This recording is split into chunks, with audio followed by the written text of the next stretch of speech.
এখন এবার এর মধ্যে আমি দিয়ে দেব ওই কাপেরই হাফ কাপ ময়দা, সরি আটা। তোমরা ময়দাও দিতে পারো, কিন্তু আমি যেহেতু এটা হেলদি বানাচ্ছি সেই জন্য এটা আমি ময়দার ইউজ না করে আটা ইউজ করব। এবার এটাকে ভালোভাবে মেখে নিতে হবে। দেখো এটা আমার এই অবস্থায় হবে, এরকম। এবার আমি একটা প্লেট নিয়েছি, প্লেটের মধ্যে আমি তেল লাগিয়ে নিয়েছি। এবার এই ডোটাকে আমি এই প্লেটের মধ্যে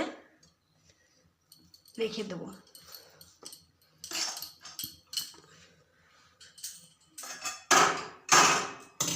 এটা ঠান্ডা হয়ে গেলে আমার প্লেটের সমান হবে না, আমি এইভাবে সেট করে নেব।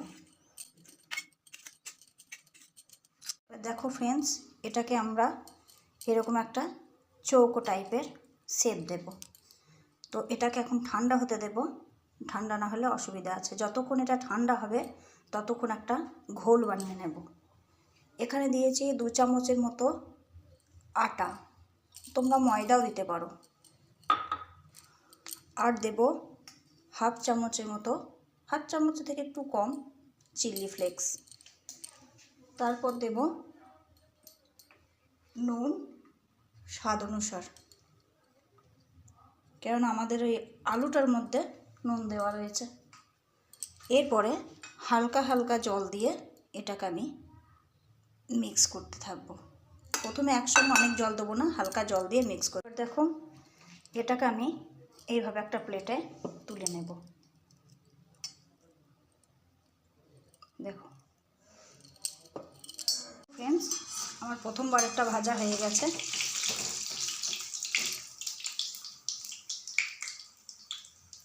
এ দেখো,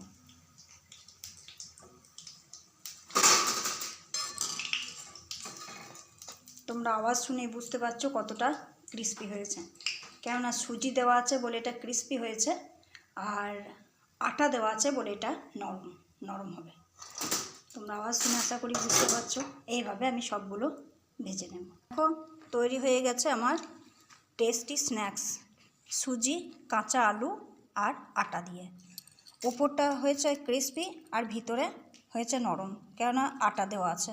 আটা দেওয়া আছে সেই জন্য ভিতরটা নরম হয়েছে, আর সুজি দেওয়া আছে সেই জন্য উপরটা ক্রিস্পি হয়েছে। তোমরা একবার বানিয়ে দেখো।